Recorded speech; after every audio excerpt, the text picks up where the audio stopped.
मिरज पूर्व भागात अवकाळी पावसाने मोठे नुकसान, 2 शेतकऱ्यांची घरे पडली, वादळी वाऱ्यामुळे पत्रे उडाले, संसार उद्ध्वस्त, गोठ्यातील जनावरे जखमी। जिल्हा परिषद सभापती स्नेहल मोरे यांनी पाहणी करत शेतकऱ्यांना दिला धीर।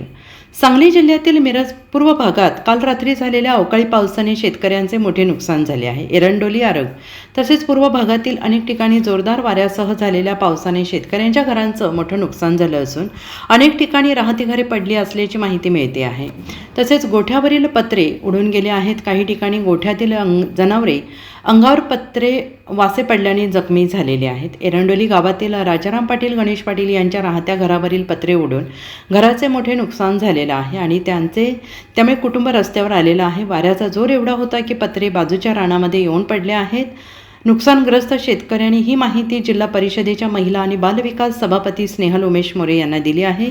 त्यांनी लगेच क्षणाचाही विलंब न लावता पावसामध्ये जाऊन घटनास्थळाची पाहणी केली आणि तेथूनच अधिकाऱ्यांना फोन केले आहेत। लवकरात लवकर मदत देण्याची मागणी केली आहे।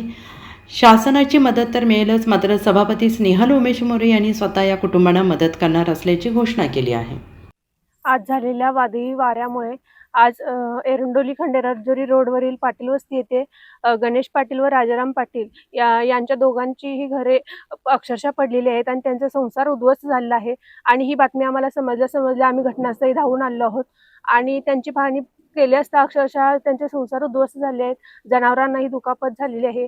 आणि आम्ही ही माहिती तहसीलदार मॅडमांना दिलेली आहे आणि उद्या ते येऊन पाहणी करणार आहेत। आणि शासनालाही माझी मागणी आहे की या दोन्ही कुटुंबांना लवकरात लवकर मदत जाहीर करावी। तर नाव गणेश शंकर पाटील, राहणार एरंडोली खंडेराजुरी रस्ता। तर अशा पद्धतीने आज पावसाचा इतका जोर होता की वारं इतकं चालू होते की घराचं पत्र सकट राहिलं नाही। घर असं पडलेलं आहे की आम्ही सध्या उघड्यावर आलेलं आहे। तर जनावरांचा कडबा असू दे, जनावर असू दे, उघड्यावर आलेलं आहे। सगळं पत्र उडून गेलेलं आहे। जनावरांचा असू दे, नंतर जनावरांना इजा थोडीफार झालेली आहे। जे कडबा असतो तो कडबा पूर्णपणे उडून गेलेला आहे। जनावरांचा चारा तर आमचा आसरा डोक्याच्या वर राहिला नाही, आसरा पूर्णपणे गेलेला आहे। तर आम्हाला या तातडीनं मदत मिळावी यासाठी bureau report, SBN Marathi, Miraj.